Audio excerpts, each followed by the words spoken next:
వారితో పాటు మంత్రి నారా లోకేష్, హోంమంత్రి, డిజాస్టర్ మిటిగేషన్ మంత్రి అయినటువంటి వంగలపూడి అనిత తదితరులు కూడా పాల్గొనడం జరిగింది. అయితే ఈ సమీక్షలో ప్రధానంగా రియల్ టైంలో తుఫాను ఏదైతే తీర ప్రాంత ప్రజలు ఎవరైతే ఉన్నారో వారికి రియల్ టైంలో ఎప్పటికప్పుడు సమాచారాన్ని, తుఫానుకు సంబంధించిన సమాచారాన్ని అందించేందుకు ఈసారి రియల్ టైం బ్రాడ్కాస్టింగ్ సిస్టమ్ను ఏర్పాటు చేశారు. ఇక్కడ ఆర్టీజీఎస్లో అనౌన్స్ చేస్తే ఆ అనౌన్స్మెంటు అక్కడ ఆ గ్రామాల్లో ఉన్నటువంటి మైకుల ద్వారా వినిపించే విధంగా, ఎందుకంటే తుఫాను తీరం దాటే సమయంలో విద్యుత్తుకు అంతరాయం కలిగే అవకాశం ఉంటుంది, సెల్ ఫోన్లో ఛార్జింగ్ అయిపోయే అవకాశం ఉంది. కాబట్టి కమ్యూనికేషన్ గ్యాప్ ఉండకూడదని చెప్పి అక్కడ జనరేటర్లు ఏర్పాటు చేసి మైకుల ద్వారా అనౌన్స్ చేసే ఒక అత్యాధునిక పద్ధతిని ఈసారి ప్రవేశపెట్టారని చెప్పుకోవచ్చు. ప్రజలకు ఎప్పటికప్పుడు తుఫానుకు సంబంధించినటువంటి సమాచారం అయితే అందజేసే పరిస్థితి అయితే ఉంది. అయితే ఈ రాత్రి 7:30 నుంచి 10 గంటల లోపు ఈ తుఫాను తీరాన్ని అంటే ల్యాండ్ ఫాల్ అయ్యే అవకాశం ఉందని అంటున్నారు. ల్యాండ్ ఫాల్ అయ్యే అవకాశం ఉందంటున్నారు. కాబట్టి ఆ టైంలో అత్యంత జాగ్రత్తగా ఉండాలని కూడా చెబుతున్న పరిస్థితి అయితే ఉంది. తర్వాత తుఫాను తీరాన్ని తాకిన తర్వాత క్రమంగా బలహీనపడుతుంది. కాబట్టి తర్వాత జరిగే పరిణామాలు అంటే ఎక్కువగా వర్షపాతం పడడం వల్ల వరదలు వచ్చే అవకాశం ఉంది, లోతట్టు ప్రాంతాలు మునిగిపోయే ప్రమాదం ఉంది. వీటికి సంబంధించి కూడా పూర్తి స్థాయిలో అప్రమత్తంగా ఉండాలి అధికార యంత్రాంగం అని ముఖ్యమంత్రి, అదేవిధంగా ఉప ముఖ్యమంత్రి, మంత్రి నారా లోకేష్లు ఇప్పటికే అధికార యంత్రాంగానికి పూర్తి స్థాయిలో ఆదేశాలు ఇచ్చారు. మొత్తం తుఫాను ఎక్కడైతే తీరం దాటిపోతుందో ఆ చుట్టుపక్కల జిల్లాల్లో అధికార యంత్రాంగాన్ని పూర్తి స్థాయిలో మోహరించారు. వారంతా కూడా తుఫాను తీరం దాటాక జరిగే డివాస్టేషన్ నుంచి సామాన్య ప్రజలను పూర్తి స్థాయిలో అంటే నార్మల్సీకి తీసుకురావడానికి ఏం చేయాలనే దాని మీద కూడా పూర్తి స్థాయిలో సిద్ధమవుతున్న పరిస్థితి. అటు విశాఖలో గతంలో సూపర్ సైక్లోన్, అప్పట్లో హుద్హుద్ అనే సూపర్ సైక్లోన్ వచ్చినప్పుడు ముఖ్యమంత్రి చంద్రబాబు నాయుడు అక్కడే ఉండి వారం రోజుల్లో అంటే ఆ విశాఖపట్నానికి హుద్హుద్ చేసిన నష్టం ద్వారా చూస్తే కనుక మనం నెల రోజుల వరకు కూడా నగరం తేరుకునే పరిస్థితి లేదని అందరూ భావించారు. అయితే కేవలం వారం రోజుల్లో తిరిగి విద్యుత్తును పునరుద్ధరించడం కావచ్చు, అక్కడ ప్రజలు నార్మల్సీ వచ్చే విధంగా అప్పట్లో ప్రభుత్వం పనిచేసింది. అదేవిధంగా ప్రజల సహకారం కూడా తీసుకుంది. అప్పుడు ఒక జీపీఎస్ యాప్ను కూడా ఇచ్చి ఎక్కడైనా రోడ్లు దెబ్బతిన్నా లేదా కరెంటు పోల్స్ పడిపోయినా ఆ వివరాలు ఫోటోల ద్వారా అందిస్తే ఇమీడియట్గా దాన్ని రెక్టిఫై చేస్తామని అప్పట్లో చెప్పిన పరిస్థితి. అప్పుడు ఏవైతే అనుభవాలు ఉన్నాయో వాటన్నిటినీ కూడా ఈసారి పూర్తి స్థాయిలో టెక్నాలజీ ఆధారంగా వినియోగించుకుంటున్నారు.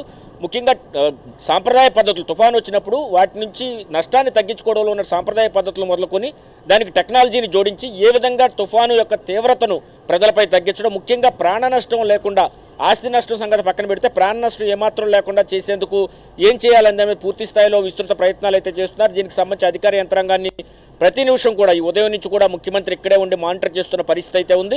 రాత్రి కూడా ఇక్కడే ఉండే అవకాశం ఉన్నట్టుగా తెలుస్తోంది. ఏ ప్రాంతం పైన ప్రభావం ఉండే అవకాశం ఉంటుంది, ఏ ప్రాంత ప్రజలు అప్రమత్తంగా ఉండాల్సినటువంటి అవసరం ఉంది, ఆయా ప్రాంతాల్లో ప్రభుత్వం తీసుకుంటున్నటువంటి చర్యలు ఏంటి?